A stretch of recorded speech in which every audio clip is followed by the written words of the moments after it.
Plasma की बहुत ज़रूरत थी, क्रिटिकल कंडीशन थी उनकी और मैंने हर जगह कोशिश की। मुझे याद है कि मेरे पास पहला केस रात में आया था, करीब 1:30 बजे के आसपास मुझे कॉल आई थी गाजियाबाद से। कैसे कैसे करके हम लोग ने रेमडेसिविर का अरेंजमेंट किया, फिर प्लाज्मा का अरेंजमेंट हुआ और फिर उसके बाद नेवर लुकिंग बैक, उसके बाद हम लोग जुड़ते गए।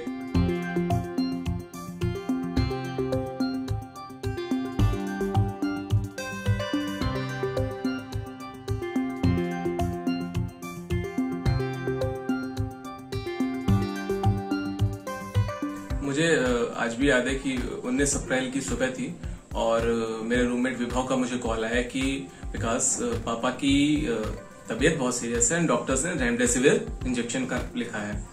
वो फर्स्ट टाइम था जब मुझे इस तरह के केसेस में मैं इन्वॉल्व हुआ। फिर शाम तक मेरा एक जूनियर था प्रशांत, उसकी कॉल आई कि सर मुझे मेरी मम्मी के लिए प्लाज्मा चाहिए। कैसे कैसे करके हम लोग ने रेमडेसिविर का अरेंजमेंट किया, फिर प्लाज्मा का अरेंजमेंट हुआ और फिर उसके बाद नेवर लुकिंग बैक, उसके बाद हम लोग जुड़ते गए, केसेस बढ़ते गए और कब दिन होता था कब रात होती थी बिल्कुल भी नहीं पता चल रहा। पिछली बार तो ज्यादा रिक्वायरमेंट नहीं आई थी, सिर्फ मास्क की रिक्वायरमेंट थी, लंच पैकेट की थी, पानी की थी। लोग पैदल जा रहे थे, भाग रहे थे घरों में, तो उनको असिस्मेंट देना था। मेडिकल इमरजेंसी की इतनी किल्लत नहीं थी जितनी इस बार हुई। तो इस बार कोई पहले से प्लान तो नहीं था, लेकिन मुझे याद है कि मेरे पास पहला केस रात में आया था, करीब 1:30 बजे के आसपास मुझे कॉल आई थी गाजियाबाद से कि वहाँ पे हमें ऑक्सीजन सिलेंडर चाहिए, बहुत इमरजेंसी है। तो हम लोग तैयार तो नहीं थे, सोशल मीडिया के ही थ्रू लोग जुड़े हुए थे। तो मैंने फेसबुक पे पोस्ट डाली थी कि मदद चाहिए।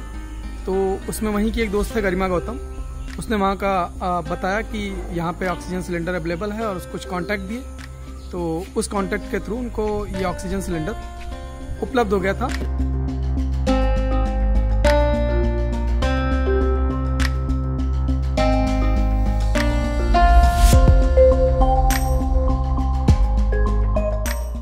मेरी मदर भी बहुत सीरियस थी, वो आईसीयू में थी।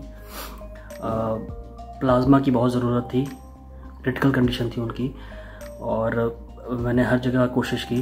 फिर फाइनली विकास सर जो दिल्ली में बैठे हुए थे और मैं इलाहाबाद में था, उन्होंने दिल्ली में बैठे बैठे फ़ोन कॉल से ही मेरे लिए उन्होंने प्लाज्मा अरेंज कराया।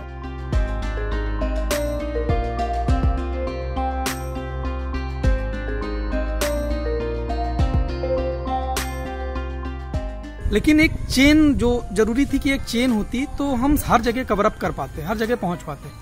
तो ये चीजें हम तभी कर पाए जब हम लोगों ने एक चेन बना ली और वो सोशल मीडिया का उसमें सबसे ज्यादा योगदान रहा। इसलिए कि जब भी कोई केस हम लोग लेते थे, जैसे कानपुर का केस था, बनारस का केस था, तो बनारस का केस साक्षी का आया हुआ था। उसमें हम लोगों ने क्या किया, जैसे केस डाला तो वहां पे कुछ लोगों ने लिंक देना शुरू किया कि ये हैं, जैसे ध्रुव जी हैं और सौरभ जी हैं, शशि जी हैं, एक हैं सौरभ अवघड़ करके लिखते हैं, वो हैं। तो बहुत सारे, दुर्गेश जी हैं, ऐसे बहुत सारे लोग थे जो मदद के लिए आगे आए। तो उन सारे लोगों का कांटेक्ट मैंने ढूंढा और सबसे कांटेक्ट लिख के सारे कांटेक्ट मैंने सेव कर लिए और डिस्ट्रिक्ट के नाम से सेव किए। शुरुआत में तो मैं अकेले ही कॉल करता था। मुझे याद है कि सुबह से मैं लग जाता था, 1000-2000 कॉलें दिन भर होती थी।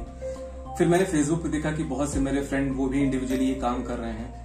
फिर हम लोग आपस में मिले ऑनलाइन ही और हम लोग ने आपस में ग्रुप बनाया। इंडिविजुअली भी हम लोग बहुत अलग अलग ग्रुप से जुड़े और फिर हम लोग ने सिलेंडर से लेके सिलेंडर रिफिलिंग, रेमडेसिविर, प्लाज्मा के ऑल ओवर इंडिया में और मोस्टली नॉर्थ इंडिया के केसेस को हम लोग ने देखा।